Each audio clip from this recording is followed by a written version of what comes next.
os damos la bienvenida a una nueva cita de Data for Future, en este caso es la sexta, de una serie de 10 sesiones que celebramos cada miércoles durante aproximadamente 45 minutos, a partir de las 6:30 de la tarde, entre las 6:30 y las 7:15 más o menos, y que desarrollamos en directo, y también luego puede verse todo esto a través de los vídeos que alojamos junto con las transcripciones en el sitio web de Cidata, de cidata.es.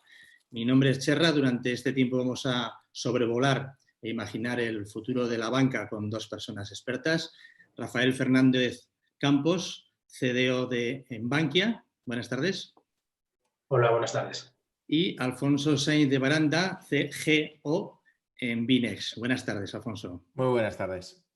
Y con nosotros también hoy nos acompaña, como todos los días en todas las sesiones, Iñaki Pertusa, que es nuestro experto DJ residente científico en datos de Cidata, y al que le preguntamos hoy, primeramente, ¿por qué estos dos invitados? ¿Qué hemos querido perseguir al elegir estas dos personas?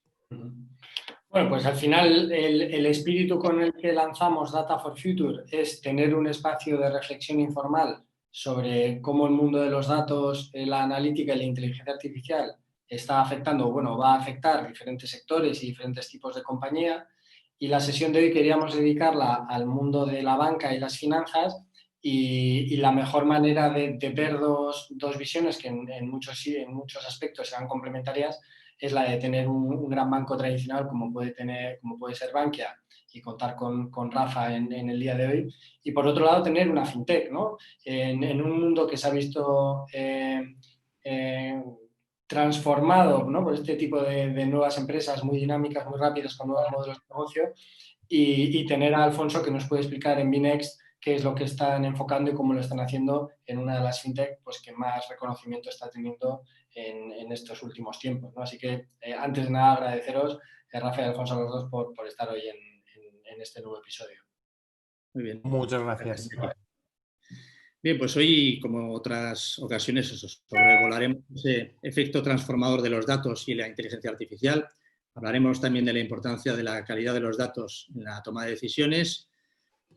Hablaremos sobre la necesidad de nuevos perfiles profesionales en el área de los datos y la inteligencia artificial. Y bueno, si os parece, vamos a hacer una pequeña presentación, una pequeña autopresentación de cada uno de ellos. Empezamos por ti, Rafa Fernández Campos, CDO Bankia. Sí, bueno, lo primero, muchas gracias, ¿vale?, por invitarme a mí, invitar a Bankia a participar en vuestras sesiones, que son muy, muy interesantes y muy instructivas, ¿no? Bueno, yo sí soy Chief Data Officer de Bankia, probablemente sea de los más viejos, de los más veteranos, ¿vale?, como CDO, porque soy CDO desde octubre del año 2015. Yo provengo del negocio, o sea, he estado toda la vida en banca, pero no soy ingeniero, no provengo de la tecnología, provengo del negocio, he estado siempre vinculado a la información de negocio, a la información de gestión, a la información para la toma de decisiones. Y eso, bueno, pues siempre le da un sesgo muy particular a la labor como CDO, ¿no?, que es bastante menos tecnológica que en otros sitios. Soy doctor en Economía y Hacienda Pública, soy licenciado en Administración de Empresas, máster en Gestión y Dirección de Entidades Financieras, y bueno, también tengo el honor de ser el presidente del Club de CDOs de España, que es un club que aglutina los responsables de datos, llamémosle así, pues de las grandes compañías españolas. Muy bien, gracias. Alfonso, cuéntanos, ¿de dónde vienes? ¿A dónde vas? Bueno, yo soy Alfonso Sainz de Baranda, soy el Chief Growth Officer de Binext. Básicamente, ¿de dónde vengo? Bueno, yo soy de Bilbao y vine a Madrid a estudiar Derecho IADE, y luego me puse a trabajar en consultoría para muchos bancos, tanto en España como en el extranjero, y decidí en ese momento, bueno, montar mi primera startup. Bueno, ahí estáis escuchando a mi hija, que está a punto de salir de pasear. Bueno, no sé si lo estáis escuchando porque estoy con esto para ver si lo reduzco, pero bueno. Y monté mi primera startup, que no me salió muy bien, pero aprendí mucho. Y me fui a Londres a llevar la expansión en España y Portugal de GoCardless, que era es una de las principales fintechs, una de las primeras de fintech, sobre todo en llamarse así, que venía de Y Combinator en 2013. Y después de eso, pues bueno, conocí a Guillermo y a Tato, que son los fundadores de Binext, y cuando todavía no era más que un proyecto en un crowdfunding que levantaron 300.000 euros en menos de 20 horas, ¿no? Que fue récord en España en ese momento, pues me metí en el proyecto y desde ahí a primero lanzar una aplicación, que todo el mundo te diga que esto de hacer neobancos, esto es cosa de ingleses y alemanes y que en España esto no se puede hacer, a romper en menos de un año la barrera de los 100.000 clientes activos y ya ahora que vamos a los 2 años y medio desde que lanzamos en abierto, ¿no? Ya más de 400.000 clientes activos que gastan unos 70 millones de euros al mes con la tarjeta, ¿no? O sea, la verdad es que, bueno, un camino muy satisfactorio, también muy cansado y a nivel de data, ¿no? No tengo, desde luego, ni la mitad de experiencia que aquí mi compañero, pero mi equipo es el que más trabaja con el equipo de data de Binext, ¿vale? Nosotros somos todo de dar ideas y de recibir ideas de data, ¿no? O sea, al final en la forma en la que hacemos nosotros growth en Binext esto no es marketing, esto no es producto, esto es una mezcla de los dos y lo que nos enfocamos es siempre en analizar todo lo que hacemos con muchísimo cuidado y en sacar las mejores ideas de esos datos, ¿no? Y trabajamos mucho con inteligencia artificial y con modelos estadísticos y demás para poder mejorar todo lo que hacemos. Muy bien, gracias. Sin duda vamos a tener hoy dos perspectivas muy, muy diferenciadas y enriquecedoras a la vez, ¿eh? Vamos primero con ese efecto transformador de los datos y la inteligencia artificial. Si te parece, Rafael, primero de todo, ¿cómo definirías el uso actual de los datos y la inteligencia artificial en el sector? Bueno, la verdad que depende mucho de, o sea, porque cuando hablamos, creo que lo habéis denominado elefantes y gacelas, ¿no? Me parece que es el nombre que he buscado. Entiendo que yo soy un elefante, ¿eh? Así que, bueno, por eso me he puesto una camisa de rayas verticales, ¿sabes? Que dicen que adelgaza un poco, ¿no? Un elefante, como Bankia, no es lo mismo unos sitios que otros, ¿no? Coexisten distintas realidades. Y hay lugares en los que el uso de los datos está totalmente extendido, pues como pueda ser riesgos, por ejemplo, ¿no? E incluso inteligencia del negocio, y hay otros donde el uso de los datos está menos extendido. Pero sí que es verdad que al principio, cuando hablábamos de las empresas data-driven, ¿no? Esas que se dirigen por datos y tal, pues se hablaba de que esas empresas tenían el dato, digamos que hacían caso a los datos, ¿no? Tenían el dato en el centro de la toma de decisiones. Pero lo cierto es que a medida que ha ido apareciendo lo de la inteligencia artificial, la verdad que lo podemos llamar inteligencia artificial, pero de inteligente tiene poco, ¿no?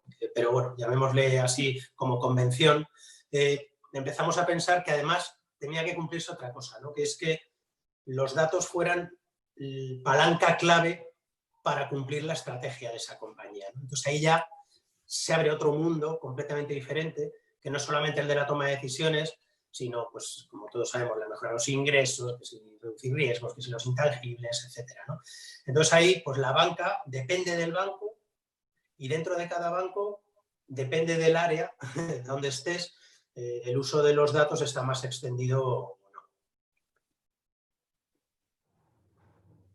Está más extendido. Te has quedado ahí, ¿verdad? Digo que sí, que están más extendidos o no. O sea, quiero decir que hay áreas, pues por ejemplo, riesgos, pues evidentemente el uso de los datos o inteligencia de negocio también. Pero vete a un recursos humanos, vete a una asesoría jurídica y ahí pues encontrarás menos uso avanzado de los datos y sin embargo el impacto que puede tener pues es enorme, ¿no? Para que ahí hay una mezcla de data literacy, ¿no? Que le llaman, de conocimiento de datos por parte de esas direcciones y de oportunidades y de ejemplos sobre los que construir casos de uso, ¿no? Que no hablo mucho para que haya tiempo para todos, ¿vale? Por eso me corto. Vamos a tener. Sí, la idea es eso, conversar, ¿eh? En vuestro caso, Alfonso, claro, los datos son la esencia de vuestra actividad, de vuestro negocio. Sí, o sea, a ver, es que al final los datos para nosotros no es una cosa separada, sino que es algo que está embebido en toda la empresa, ¿no? O sea, sí que decías que no es inteligencia, efectivamente yo creo que todavía no llega a ser inteligencia, ¿no? Pero sí que es cierto que lo bueno de la inteligencia artificial tal como está construida ahora mismo es que te permite tener ganancias cada vez mayores con menor esfuerzo. Es decir, nosotros, por ejemplo, desarrollamos modelos de churn, ¿no? Que básicamente son capaces de predecir la posibilidad de que alguien vaya a dejar de usarnos durante más de 60 días en X tiempo, ¿no? Entonces nosotros tenemos un modelo, pero ese modelo, una vez que se hace por el equipo, no es un modelo que luego tienes que estar, oye, y voy yo a donde el head of data, oye, vamos a meter este nuevo factor para que mejorarlo. No, es un modelo que aprende solo, por decirlo de alguna manera. Obviamente hay científicos de datos detrás de ello, ¿no? Que lo van mejorando poco a poco, pero son modelos que realmente cuantos más los usas y cuantos más datos les das, mejor funcionan. Y nosotros tenemos, o sea, somos capaces, por ejemplo, hace poco hemos sacado un motor de cross-selling, ¿no? Que básicamente identifica las apetencias de los usuarios en diferentes productos financieros, que lo hemos conseguido sacar en menos de 3 semanas y que ya tenemos, ¿sabes? Ratios de 3-4%, que está siendo una pasada, la verdad, cómo está funcionando. Y esto no es más que el principio, acaba de salir. Entonces, a nosotros nivel de datos es siempre esto, o sea, es la concepción del dato como una cosa que nos tiene que ayudar a negocio, a todos los niveles, o sea, ayuda a riesgos, ayuda a growth, ayuda a legal, ayuda a la gente de producto, ayuda a los inversores, ayuda a todo el mundo, ¿vale? Pero siempre como esta herramienta de ahora me haces una cosa, pero mañana la quiero más rápida y mejor, ¿no? Una mejora continua dentro de la empresa. Y eso yo creo que es algo clave en la conceptualización de la data, que no es solamente data-driven, sino que es, ¿sabes?, tener espíritu de data, de que todo lo que haces lo haces a través de la data, pero es que además esa data cada vez es mejor. Muy bien. Iñaki, cantidad y calidad de los datos para la toma de decisiones. 2 puntos. ¿Cómo sigues? Hombre, yo diría primero calidad, ¿no? Al final no puede haber buen análisis si la base sobre la que haces ese análisis no es buena, ¿no? Pero sí es cierto que estos modelos que estábamos comentando ahora, como predicción de fuga de clientes o cross-selling, necesitan también de un volumen importante para encontrar patrones, ¿no? Al final ahora ya no se habla de Big Data, pero cuando nosotros empezamos como proyecto, antes incluso de ser compañía, en el que la palabra más utilizada era Big Data, ¿no? Pues la primera pregunta que nos encontrábamos en clientes es que yo no tengo Big Data, ¿no? El mundo financiero es algo diferente, ¿no? Porque ya tradicionalmente todo el área de datos relacionada con clientes y con una base de clientes muy, muy elevada, ya podríamos estar hablando de volúmenes de información importantes, pero es que ahora cuando incorporamos las transacciones, bien con el propio banco o bien en interacciones a través de redes sociales, página web, etcétera, ahí sí que se ha crecido de manera exponencial, ¿no? Pero en cualquier caso, y yo ahí estoy totalmente de acuerdo con lo que decía Rafa, el foco nunca tiene que estar en el dato ni incluso en la tecnología, ¿no? Sino en la aplicación de negocio de lo que hacemos con esos modelos. Y a veces no es solo tener el modelo, sino cómo cambia la persona que ha estado trabajando en ese área específica donde ahora vamos a aplicar estas nuevas herramientas, ¿no? Pues Alfonso decía, tenemos un modelo de predicción de fuga de clientes o tenemos un modelo de cross-selling.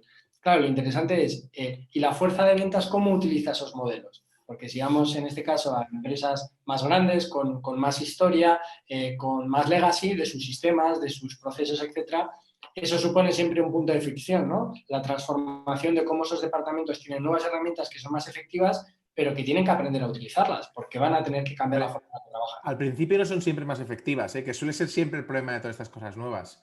Hay que estar dispuesto a romper lo que haces, que muchas veces lo estás haciendo medianamente bien, para realmente poder aprovechar muchas veces las cosas nuevas que nos presentan. O sea, a nosotros nos pasa, ¿no? Es como pues, cuando salió el modelo de scoring, pues estábamos facturando una cantidad, ¿no? Y era como, joder, pues si paramos de hacer lo que hacíamos y lo hacemos ahora con el modelo de scoring, pues va a verse afectado a corto plazo. A ver, en nuestro caso es muy corto plazo, ¿no? Pero siempre está ese miedo de todo el mundo. Y ahí lo que hace falta es que el management esté dispuesto a romper cosas para poder justamente avanzar, porque es que es la única manera de avanzar hoy en día. Si no rompes algo, no, es muy, muy difícil realmente poder mejorarlo.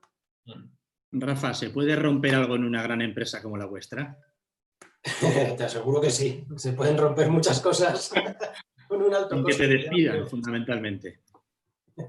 Sí, a ver, hay una cosa que ha dicho Iñaki que es clave, que es el foco en el negocio. Es decir, por lo que cuenta Alfonso, toda la compañía está muy cerca del cliente, ¿no? Esto te da un modo de pensar que ayuda a la adaptación al cambio, ¿no? Y ayuda a pensar en términos de negocio. ¿Qué es algo muy común que suele pasar en las grandes compañías? Lo que decía antes Iñaki, oye, Big Data, coño, yo no tengo Big Data, voy a comprar Big Data. Y ahora que lo tengo, ¿qué hago? Pues llénalo de datos, ¿no? ¿Cuántos tienes? Pues un montón, ¿no? Y lo llenas, ¿no? El que no ha llenado un Big Data en su vida no es nadie, ¿no? En este mundillo, ¿no? Y una vez lo tienes lleno, pues se lo das a los usuarios y dices, usadlo, ¿no? Cuando en realidad debería ser al revés. Oye, ¿cuál es mi estrategia? ¿No? ¿A dónde quiero llegar? ¿Cuáles son las bolsas de valor que yo identifico y a dónde me quiero dirigir? ¿O qué problemas de mis clientes quiero resolver? Este tipo de preguntas que luego te hacen decir, oye, pues, ¿cómo me pueden ayudar los datos a esto? Bien, para este segundo escalón significa que quien toma las decisiones tiene que entender de datos, o al menos tiene que tener la humildad suficiente como para escuchar, ¿vale? Porque sucede que a medida que se va aumentando el escalafón, digamos que la autocrítica cae de forma inversamente. Te refieres a que la cabeza cada vez se hace más grande, ¿no? Y sí. Entonces, Alfonso, haz un modelo sobre esto y lo charlamos. Lo estudiamos, sí, sí. Datos hay, ¿eh? Datos hay. El caso es que cuando ya tienes tu estrategia, ya tienes unos casos de uso que te ayudan a esa estrategia. Aquí necesitas una capa de entendimiento, de data literacy en la alta dirección. Luego, a partir de ahí, ya eso te va a ir señalando cuáles son tus datos relevantes, los que de verdad necesitas tener aprovisionados, disponibles, usar. Y luego ya, después, piensas en qué tecnología te puede ser útil para todo esto que quieres hacer y en qué talento quieres contratar. Pero normalmente no se hace así, normalmente se hace al revés. Y hay tanto coste hundido, no romper para recrear y co-crear y no sé qué, no, coste hundido. Inversiones fallidas, ¿no? Y todos vamos aprendiendo de este proceso, ¿no? Por eso el trabajar con prototipos y todo esto que comentas tú, Alfonso, ¿no? De poder romper, tirar, tal, esto está ganando de calle los modos de trabajar en las organizaciones grandes también. No pensamos en un gran elefante, porque realmente no es así. Es un elefante, pero que tiene un montón de pequeñas gacelas y de pequeños tortugas, ¿vale? Dentro de ese elefante. Estabas comentando ahora el tema de los perfiles, ¿no? Y la necesidad de tener directivos que entiendan las potencialidades que ofrece el dato y la analítica avanzada para poder encontrar esas aplicaciones y luego definir una estrategia que se vaya extendiendo por la compañía, ¿no? Pero si vemos las formaciones que han ido saliendo en los últimos 2-3 años relacionados con la analítica avanzada, siempre se han enfocado al perfil más técnico, ¿no? Al científico de datos puro, a alguien que sea capaz de programar, de hacer modelos, y la parte directiva ahora es cuando se empieza a ver que realmente hablamos de tecnología, pero principalmente necesitamos gente que sea capaz de entenderlo, que sea capaz de aplicarlo y que sea capaz de hacer que las cosas vayan adelante de una manera, pues bueno, lo que llamamos nosotros evitando la trampa del piloto, ¿no? Es decir, porque al final, de nuevo, cuando empezamos nosotros en el año 2015, lideraba muchas veces en grandes organizaciones el departamento de innovación, pero muchas veces el departamento de innovación tradicional está desconectado del negocio, ¿no? Entonces hace un piloto, pero luego no es capaz de generar tracción. Entonces, al final, cuando se genera tracción es cuando se ve resultado, cuando lo evalúas, cuando generas recursos y cuando consigues la inversión, ¿no? Y eso es un círculo virtuoso que cuesta hacerlo y que se necesitan de esos perfiles que estamos empezando a ver ahora, ¿no? Sí, o sea, sin lugar a dudas. Es decir, o sea, yo doy algunas charlas en algunos másteres, no doy la clase en los másteres, sino que a lo mejor la charla final, inaugural y tal. Siempre les pongo el ejemplo de hace unos meses un Cabify, un conductor de Cabify que me llevó a la estación del AVE y me decía, es que estos taxistas no entienden que su mundo ha desaparecido, que ha cambiado, que no sé qué y tal. Y yo, claro, le dije, pero si en Singapur ya están con coches autómatas, ¿no? Es decir, vete preparando porque es que es tu mundo el que va a desaparecer mañana, ¿no? Pues con los data scientists pasa un poco lo mismo, ¿no? Es decir, al final, ¿quién va a hacer modelos, no? Pues al final se van a quedar, pues 4, ¿no? La mayoría de ellos o se transforman en alguien que comprende el negocio y que es capaz de, entendiendo la analítica de datos desde un punto de vista matemático, pero es capaz de comprender la aplicación para el negocio y ser útil para el negocio. Si no se transforman en algo útil para el negocio, se convierten en una commodity, se convierten en taxistas, ¿no?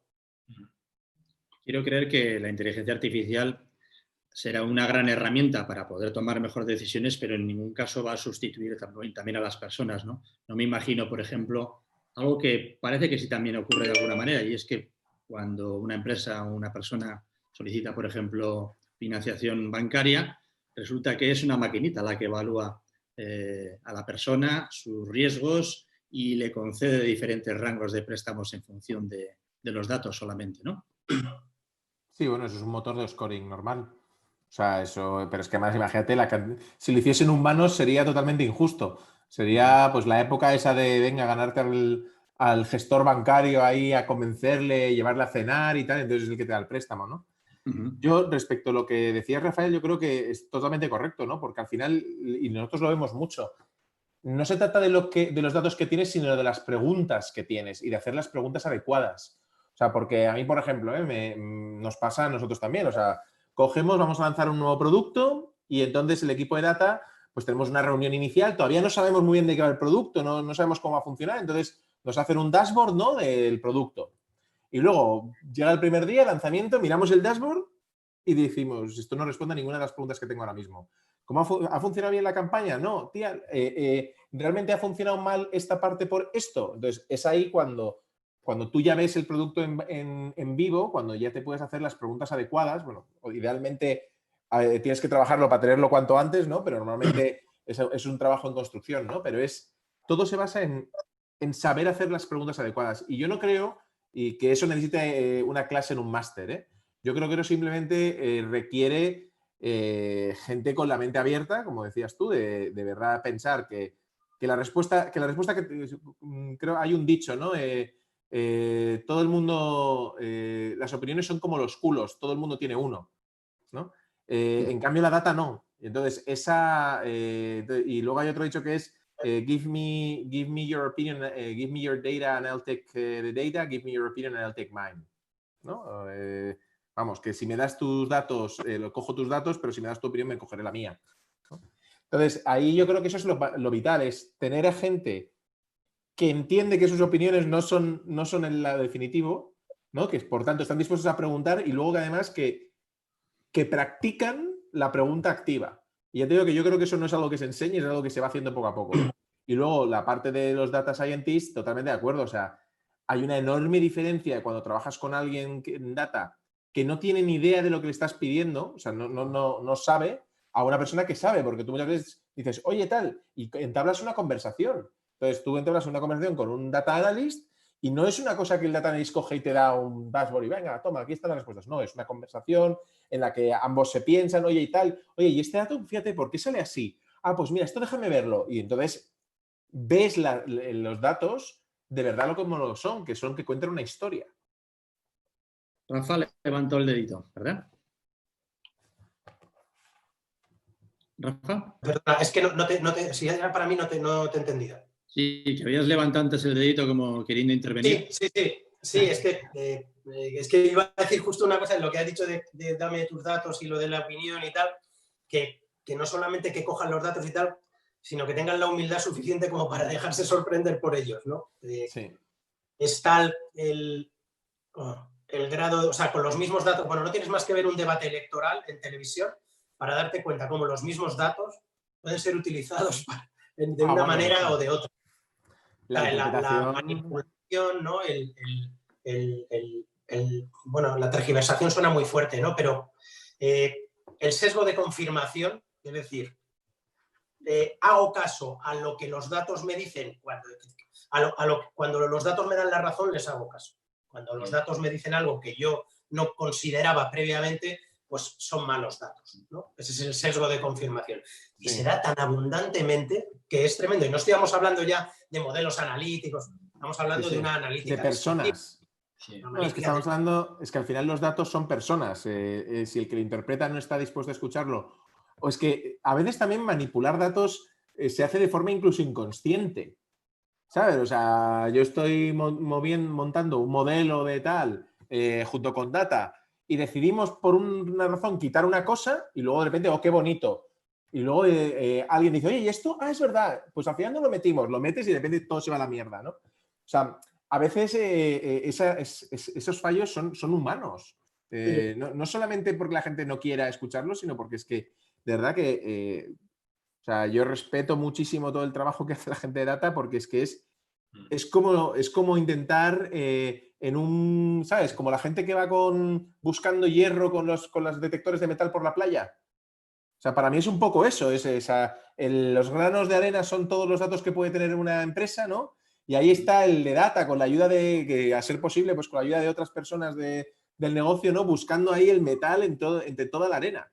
Porque de verdad que es eso, es buscar y pocas veces consigues algo relevante, ¿no? O sea, cuando de verdad encuentras un momento eureka en la data, es algo que se celebra mucho y es difícil de encontrar, pero es importante estar siempre buscándolo. Fíjate, a nosotros nos ocurre, hablándolo del sesgo de confirmación, cuando trabajamos con clientes y hemos hecho análisis y bueno, pues hemos trabajado con un equipo y ese equipo nos pide que quizá presentemos las conclusiones a otra área que se ve afectada por esas conclusiones, pero que quizá no ha participado en el proyecto, ¿no? Y eso es un poco la prueba del algodón, porque siempre encuentras primero un cierto escepticismo de aquellos que no han participado de manera directa en el proyecto y al final nosotros siempre decimos que tenemos 3 tipos de conclusiones, ¿no?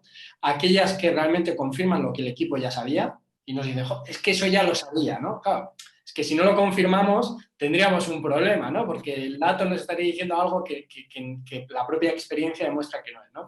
Pero luego vienen otros 2 tipos de conclusiones que son las más interesantes, ¿no?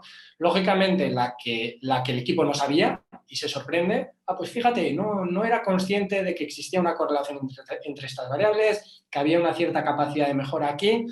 Y luego la que es la estrella, que es la que genera posiblemente más discusión, pero a la vez más avance, es la que confronta aquellas ideas muy metidas dentro del propio equipo, ¿no? Y tenemos un ejemplo con una empresa industrial que esa fue clave, ¿no? Había una variable que era el tiempo de reposo una vez producida la pieza y había una creencia muy, muy metida en la organización que es cuanto más tiempo se dejaba reposar, mejor salía en la prueba de calidad final, ¿no? Y lo que vimos con un análisis de una serie temporal bastante larga es que efectivamente había una rampa inicial de mejora, luego una meseta y luego una caída, ¿no? Entonces, como normalmente el periodo de expedición era corto, siempre iban en la rampa de crecimiento o en el inicio de la meseta, ¿no?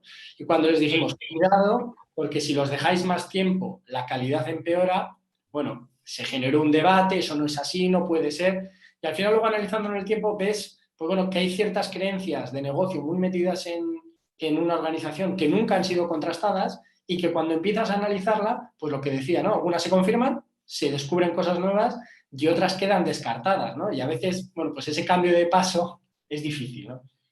¿Cuántas creencias y cuántos obstáculos ahorra la gobernanza de datos?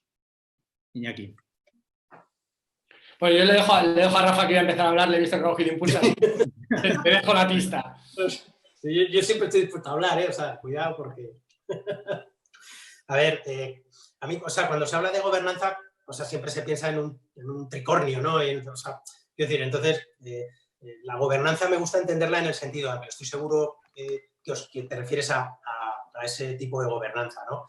Pues mira, ahorra muchísimo esfuerzo, supone una generación de eficiencias espectaculares, pero aquí los CDOs, los responsables de datos, tenemos un deber, ¿vale? Que es diseñar KPIs que demuestren a la empresa el valor que aporta la gobernanza de datos, porque no es sencillo. Es decir, para alguien que cuando hacéis un modelo, pues bueno, ese modelo tiene unos KPIs, tiene una predictibilidad, tiene un objetivo de negocio, entonces bueno, pues digamos que no es tan difícil idear KPIs y de hecho se diseña así, ¿no? Con unos KPIs para poderlo medir. Pero claro, el KPI de tener data owners en todos los datos, chico. El KPI de tener, o sea, el valor que aporta tener todos los datos en un mismo sitio, ¿no? O si no en un mismo sitio, al menos que haya un diccionario único, un business glossary. Este tipo de cosas, o de la calidad del dato mismamente, este tipo de cosas son difíciles de medir y por eso tenemos el deber. Nosotros tenemos un KPI que es fundamental, ¿vale? Porque nos ayuda luego mucho, que es el KPI de la reusabilidad, ¿vale? Y esto va mucho de gobernanza. Puede haber reusabilidad de modelos, porque en una compañía grande se pueden hacer modelos que son muy parecidos, pero no saber, ni siquiera se conocen los data scientists que hacen ese mismo modelo, ¿vale? Con lo cual nos gastamos el doble y lo peor de todo es que uno de los dos lo hace mejor que el otro. Pero bueno, obviemos los modelos. Vamos a ir directamente a los datos, que es lo más prosaico. Bueno, pues la reusabilidad de datos, nosotros, ahora en los proyectos Agile de reporting y de modelaje y tal, medimos un KPI que tienen que alcanzar el 60% de reusabilidad. Es decir, que todos los datos que necesites, 6 de cada 10 datos que usas, los tiene que usar también otro área. Esto que parece un KPI como que, ¿para qué? ¿No? Pues este KPI obliga a que cuando no se alcanza ese 60%, tienen que hablar entre ellos y tienen que comunicarse con otras áreas y tienen que decir, oye, tengo estos datos, tú usas estos, oye, voy a hacer este modelo, oye, este reporting te puede venir bien a ti, estos datos que estoy usando, ¿crees que tú podrías usarlos para alcanzar ese 60%? Y tiene un factor precioso que es el de romper silos, que al final básicamente es a lo que nos dedicamos los responsables de datos, ¿vale? A romper silos, al menos en las grandes organizaciones, ¿no? Entonces, pero aún así, tenemos un montón de KPIs que aún no los hemos creado, ¿vale? Y que tenemos que crearlo para poder responder a la pregunta esta sobre el valor de la gobernanza. ¿Qué tipo de KPIs estás pensando? Si es que se pueden saber, claro. Sí. O sea, pues mira, este KPI de la reusabilidad sería uno. Hay otros KPIs, por ejemplo, que aportan valor de la gobernanza, que es el propio decomisado de informes o el borrado de datos, ¿vale? Porque es algo de lo que nunca hablamos. Pero es que, o sea, el dato, siempre se crean modelos y siempre se crean datos y se aprovisionan datos, hostia, pero luego informes y sets de datos para el autoconsumo, pero luego borrarlos una vez están creados, eso es muy complicado. Y cuando tienes muchos, tienes un gasto tecnológico fuerte, te dinamitan tu rendimiento, generan confusión. O sea, hay una serie de KPIs como pueden ser estos que nos deberían ayudar. Y luego, digamos, la gran piedra filosofal, ¿no? del dato, que es el valor del dato, ¿no? Es decir, cuánto valen mis datos, ¿no? Y ese debería ser el gran KPI a diseñar. Sí. En vuestro caso, Alfonso, ¿qué tipo de indicadores son clave La verdad es que nosotros no tenemos indicadores de gobernanza de datos ni nada, pero me ha parecido súper interesante lo que has dicho, Rafael, sobre todo la parte... Nosotros, por ejemplo, una de las cosas que sí que intentamos siempre, y quizás deberíamos meterlo como KPI, pero intentamos siempre que todo sea reutilizable. Es decir, por ejemplo, mi departamento de Growth tiene una serie de necesidades, ¿no? Y el departamento de Producto tiene otra serie de necesidades. Intentamos siempre que cuando necesitamos un dashboard sobre un producto, sobre un nuevo KPI que lanzamos, etcétera, que sea algo que utilicemos tanto producto como growth, ¿no? Porque al final muchas veces lo que nos pasaba era que yo pedía un dashboard y me lo hacían exclusivamente para mí, ¿sabes? Y yo tenía mi dashboard y luego una persona de mi equipo tenía otro dashboard prácticamente igual, pero con 4 cambios. Y esto al final lo que añadía es eso, es mucha confusión, mucho tal, luego además una labor de mantenimiento muy importante. Llegó un momento en el que nosotros teníamos como 600, o sea, nosotros utilizamos Tableau, ¿vale? Y teníamos como 600 dashboards de Tableau, una empresa de 40 empleados, ¿sabes? O sea, es una puta locura. Y me acuerdo que ahí Nacho cogió y dijo, oye, mira, vamos a empezar a hacer consolidación porque esto no tiene ningún sentido y además ayuda justamente a entender qué datos mira por qué producto está queriendo mirar esto de esta manera y por qué nosotros lo queremos mirar de esta otra, ¿no? Y muchas veces era como, bueno, pues es que no hace falta mirarlo de esta otra manera, ¿no? Y eso ayuda mucho, la verdad. Lo que nunca había pensado, la verdad, era ponerle un KPI. Simplemente para nosotros es como ahora es algo normal. Siempre que vamos a pedir algo, pensamos en si es reutilizable y si va a servir para mucha gente. Y si alguien dice que quiere un dashboard nuevo de mi equipo, ahora todo pasa por un flujo diferente y yo digo, o sea, y dicen, este dato ya está en este otro dashboard, así que dime cómo quieres que te actualice el otro dashboard y la gente que lo mira, ¿no? Es la que juzga si se cambia o no. Claro, pero para responder a esa pregunta que acabas de hacer de dime qué dato, dime si lo tienes y tengo este dato, para eso ha tenido que suceder cosas. Sí. Alguien ha tenido que definir ese dato, alguien ha tenido que hacer una ficha de ese dato, alguien ha tenido que poner la traza de ese dato, alguien ha tenido que nombrar responsable funcional, es decir, el que aporta criterio a ese dato, y alguien ha tenido que tener una cierta herramienta de traza para ver ese dato a dónde va y de dónde viene. O sea, y eso es gobernanza. O sea, ahora han sacado unas nuevas plantillas. O sea, en banca el reporting regulatorio es descomunal. ¿Bien? Bueno, pues han sacado unas nuevas plantillas, no me voy a enrollar, pero el 90% de los datos que se necesitan ya los tenemos. Y tú dices, hombre, claro, seguro que los tienes. Ya, pero para saber que los tienes, han tenido que suceder cosas que se llaman gobernanza. Ese alguien puede ser Iñaki Pertusa, que asesora a las empresas en este área. A nosotros no nos ocurre en línea con lo de cómo mides el impacto que tiene tener buenos datos, ¿no? Porque al final han tenido que pasar cosas, al final supone una inversión en tiempo y en recursos, ¿no? Es decir, oye, merece la pena dedicarlos, ¿no? Nosotros al final en la compañía tenemos 3 áreas, ¿no? La parte de analytics pura, que es lo que estamos comentando ahora, modelos, análisis más o menos sofisticados, una parte de talento, ¿no? Pues el formar a esos directivos o a esa gente, y luego una parte de calidad y gobernanza, ¿no? Una parte más de apoyo y luego una herramienta de software que lo hacemos con un partner danés, Estivo Systems, y enfrentamos al cliente. ¿Y me merece la pena hacer una inversión en una herramienta para tener la calidad del dato asegurada?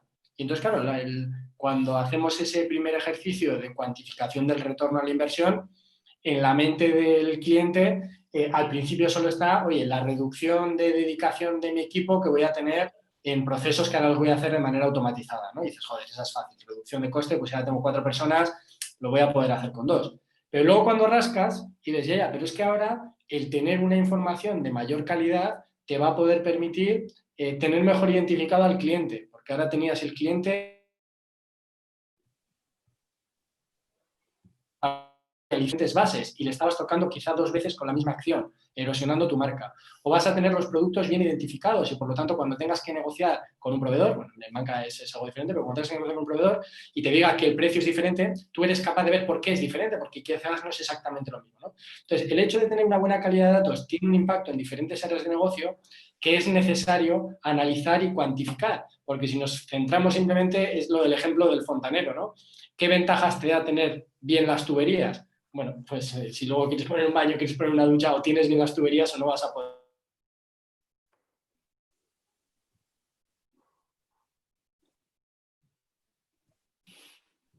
Sí. Se ha cortado ahí un poquitín, no sé si estamos todos en línea, ¿verdad? Sí. Sí, yo sí. Vale, sí, o sea, yo creo que una cosa que has comentado, una de las partes de vuestra compañía, ¿no? De vuestras líneas de negocio, es el tema de la calidad del dato. La calidad del dato es algo en lo que no suele pensar, es algo en lo que no repara y no suele pensar el que no usa datos. Entonces, en la organización es difícil vender proyectos de remediación de la calidad del dato, salvo que tengas un business case súper claro, en plan una multa, algo, prevención del blanqueo, o sea, cosas verdaderamente serias y graves, ¿no? Pero vender un proyecto de remediación de calidad del dato a alguien que no usa datos y que no es literato en datos, ¿no? Que no está alfabetizado en datos, es muy complicado. Sí. Pero bueno, lo has dicho muy bien, el tema de remediación es uno claro. Por ejemplo, en sector de alimentación, no rotular que tienes algún tipo de alérgeno y que alguien tenga una reacción alérgica que se muera, ¿no? Llevándolo al extremo, porque no has puesto que tiene cacahuetes, porque en tu sistema informático no estaba recogido que ese producto debía coger eso. Claro, ya te estás enfrentando a algo, no solo que te puede tener un impacto, sino que puede acabar directamente con la vida de la compañía, ¿no?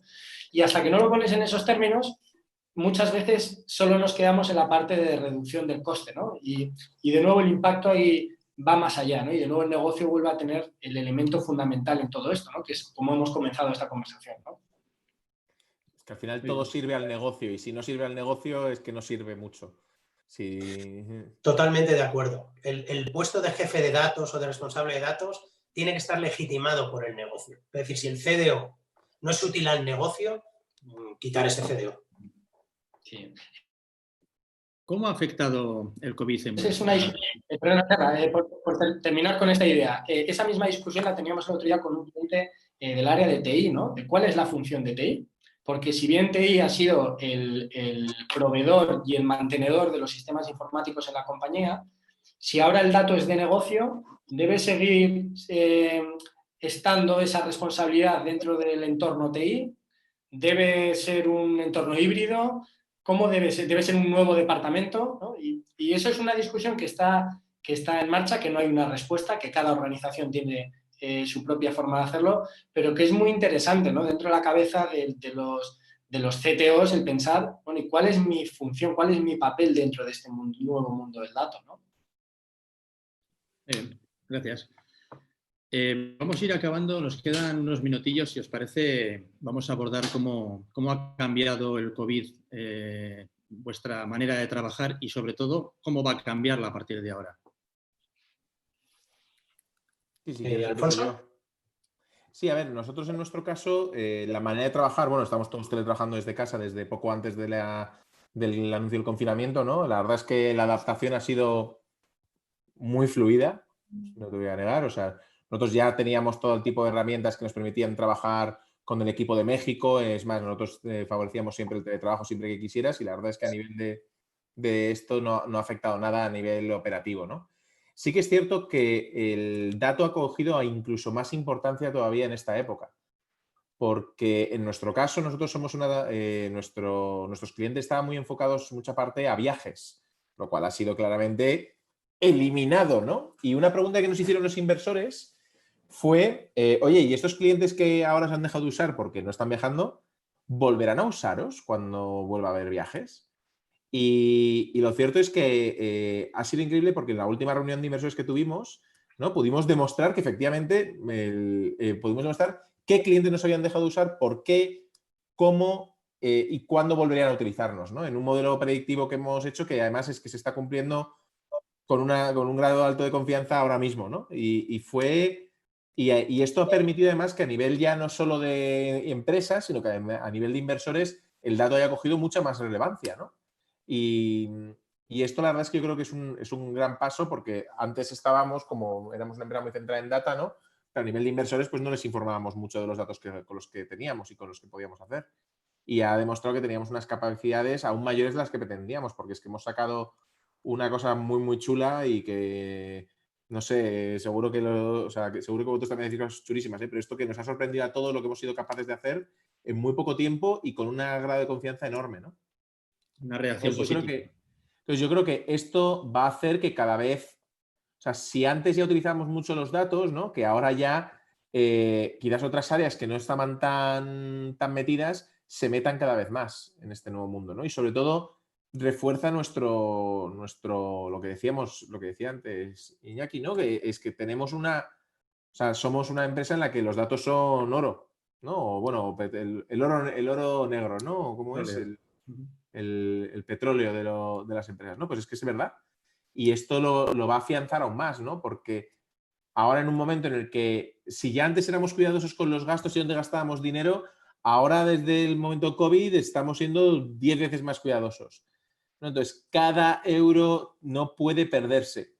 Y esto cada vez data tiene más importancia, ¿no? Yo, por ejemplo, ahora ya hemos conseguido sacar, después de mucho trabajo, cuánto me cuesta conseguir que un cliente que no nos ha utilizado en más de 30 días nos utilice.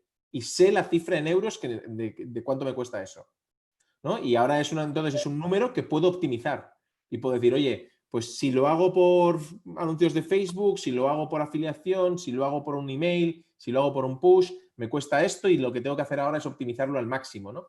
Para poder conseguir y el mensaje, todo. Eso ahora lo tenemos. Y eso es algo que antes del COVID no teníamos, también porque había otros objetivos. Rafa, ¿qué ha cambiado? ¿Qué está cambiando? ¿Qué crees que va a cambiar el COVID específicamente en vuestra estrategia de datos? Bueno, cambia muchas cosas, pero sobre todo porque voy a decir una cosa que puede sonar un poco rara, ¿vale? Pero los cambios ayudan al cambio, ¿vale? Y me voy a explicar. Hay una encuesta que leí hace un par de meses, que salió en el mes de marzo, me parece, de McKinsey, en la que hablaba de procesos de transformación digital comparativa entre los exitosos y los fracasados, ¿no? Por cierto, el 70% fracasan, ¿vale? Y el 80% de forma sostenible fracasan, o sea, tremendo, ¿no? Bueno, pues hay un factor que es muy curioso, hay unos que sí, que está claro que la visión de negocio, no sé qué, tal, pero hay uno que me resultó muy llamativo y es si los empleados están acostumbrados a usar nuevas herramientas informáticas de forma habitual, ¿vale? Es una cosa así, ¿vale? El factor. Multiplica por 3 la posibilidad de éxito de una transformación digital. Y es que yo creo aquello que decía Cela de que la inspiración te pille trabajando, ¿no? Pues que el cambio te pille cambiando. Y lo que quiero decir con esto es que esto nos ha removido de tal manera los cómo, las formas de hacer, pero no a la alta dirección, no a los data scientists, no a los que son responsables del negocio, sino a todos, que estamos más abiertos al cambio. Al final, que el cambio te pille cambiando. Si estás acostumbrado al cambio, tienes los músculos preparados para cambiar y va a ser mucho más sencillo hacer una transformación de la índole que supone una transformación data-driven, una transformación digital, que es cambiar la organización a todos los niveles de forma transversal. Esto es tan pesado, esto sí es un elefante claro, ¿vale? Es tan pesado de hacer y, sin embargo, cuando ves que son equipos que están acostumbrados a cambiar, están acostumbrados a caminar, que están acostumbrados a correr, pues cuando les pides correr, pues corren y les es más sencillo, ¿no? Para mí esa, de verdad, es la diferencia fundamental, aunque, o sea, y tenemos que aprovecharlo para esa especie de inercia del cambio, no pararla, ¿no? Y ahí sí que va a haber diferencia. Todos nos hemos adaptado más o menos bien. Lo que de verdad nos tenemos que no adaptar es a volver a lo anterior y aprovechar esta crisis, este cambio profundo en los cómo, para que sean oportunidades. Y ahí es donde yo creo que va a ser la diferencia entre los que se van a ver beneficiados de esta crisis y los que no. Ese es un punto muy interesante, porque en relación al cambio hemos pasado de estar sentados en el sofá a hacer una maratón y ahora tenemos la posibilidad de volver a sentarnos en el sofá o quizá no hacer el maratón, pero bueno, mantener carreras de 10 kilómetros, ¿no? Y yo creo que eso todavía no está claro, ¿no? Porque si vemos otras grandes cambios o pandemias que ha habido en el mundo, tenemos una sensación de vuelta a nuestra no nueva normalidad, sino antigua normalidad, pero es cierto que si no somos capaces de aprovechar este ritmo, pues vamos a perder una gran oportunidad, ¿no? Porque ya hemos iniciado quizá de una manera abrupta ese cambio y ahora ya estamos en una forma física para continuar, ¿no? El tema es si somos capaces de hacerlo, ¿no? Y digamos que nos sobreponemos a esa pereza natural que hay hacia el cambio. Total. Han fluido tantas conversaciones que se nos ha agotado el tiempo. Vamos a dedicar estos últimos 3-4 minutillos a este minuto de oro que solemos dejar al final. Rafa, conclusiones. ¿Hacia dónde vamos? ¿Hacia dónde va este mundo? Oye, esto no estaba preparado, ¿no? De los datos. Vamos a ver, yo tengo entendido que en tu tiempo libre te dedicas a la poesía, ¿no? Ah, bueno, sí. Entre otras cosas, sí. No sé cómo se lleva inteligencia artificial, poesía, divino, humano, datos. Bueno, verás. La improvisación seguro que es algo fácil para ti. Tiene bastante que ver, quizá no los datos, ¿vale? Quizá no los datos. Pero sí el modo de contarlos, ¿vale? Al final, yo no tengo que ser un expertísimo en datos, no soy un data scientist, yo no soy un matemático, yo no soy no soy esa clase de perfiles que son necesarios. Al final, la clave para que las organizaciones cambien es dotarlas de un propósito para el cambio. Es decir, la gente no cambia, en general, porque no es su cambio. Porque no quieren cambiar, porque no es su cambio. Y hacer que sea su cambio forma parte de un relato que tienes que llevar hasta el último término y hasta los últimos rincones de la organización. Yo a veces digo que necesitamos menos ingenieros y más poetas en las organizaciones, porque al final la poesía te transporta, ¿vale? Te transporta hacia mundos que están por venir, que no son terrenales, no son de lo que estás viendo ahora, pero te cambian en la perspectiva, te enseña otro camino, ¿no? Y eso es el propósito. Por eso es probable que la poesía no tenga mucho que ver con los datos, pero sí tiene que ver con el propósito. Y si no dotas a la organización, a cada uno de sus miembros, no aquí en la visión maravillosa, ¿no? A cada uno de sus miembros de un propósito para cambiar, no lo vas a cambiar, porque somos perezosos. Y esto era lo no preparado, ¿no, Rafa? Esto era lo preparado. Aquí vamos a destacar que no estaba preparado nada, de principio a fin. No, de verdad que no. Que no haya dudas. Por cierto, la cita Cela se la debió de copiar a Picasso, la de que la inspiración te pille trabajando. Ah, sí. Ah, vale, gracias. Gracias por el apunte. Es verdad. Alfonso, venga, tu minutito. ¿Compartes lo dicho por Rafa? Totalmente. Además, yo creo que justamente es bonito ver cómo los problemas que tú tienes son los contrarios a los que nosotros tenemos, ¿no? Nosotros somos una organización totalmente entregada al cambio, en el que estamos continuamente pivotando, pero eso justamente nos hace que a veces seamos muy erráticos, ¿no?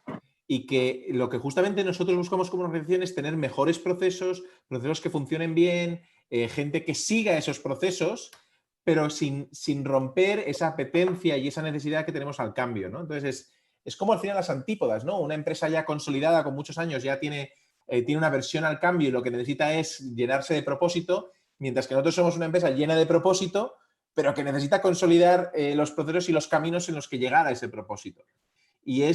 También es muy difícil conseguir hacer esto en una startup, porque es un poco la antítesis. Decías que en vuestro caso eran perezosos, en nuestro caso es que todo el mundo quiere ser owner de algo, ¿no? O sea, todos los empleados de Binext quieren participar, quieren unir, quieren poner su granito de arena en la construcción de algo muy grande, ¿no? Y eso es buenísimo, pero también hay que conseguir canalizarlo en ese camino que hace que todos caminemos en la misma dirección, porque si tú pones tu granito de arena pero lo pones en la dirección contraria a la mía, ¿no? No conseguimos llegar a ningún lado. Si construimos puentes que no van a ninguna isla, ¿no? Solo van al mar. Y vas a estar construyendo un puente indefinidamente. El puente te quedará precioso, pero no vas a llegar al otro lado del Atlántico, ¿no? Tienes que llegar primero a las Azores, por decirlo. Y es curioso, ¿no? Como al final es el problema contrario, pero en realidad es el mismo problema empezando de lados diferentes. Pero yo creo que al final la solución es la misma, es estar siempre dispuestos a repensar realmente qué es lo que hacemos, por qué lo hacemos y avanzar. Muy interesante perspectiva, disruptiva y rompedora, como supongo que también lo es Binext, ¿verdad? Intentamos ser rompedores, desde luego, pero sobre todo ahora lo que necesitamos es avanzar cada vez más rápido, y para eso necesitas procesos, necesitas gente que esté a tope y necesitas hacer las cosas muy bien. A nosotros un error nos mata, ¿no? Afortunadamente, o sea, la capacidad de hacer errores y que no te maten la ganas cuando ya tienes mucha experiencia y muchos ingresos y todo. Nosotros tenemos que asegurarnos de que cada pieza que movemos la movemos al menos en la dirección adecuada, porque si no... Experimentos con gaseosa.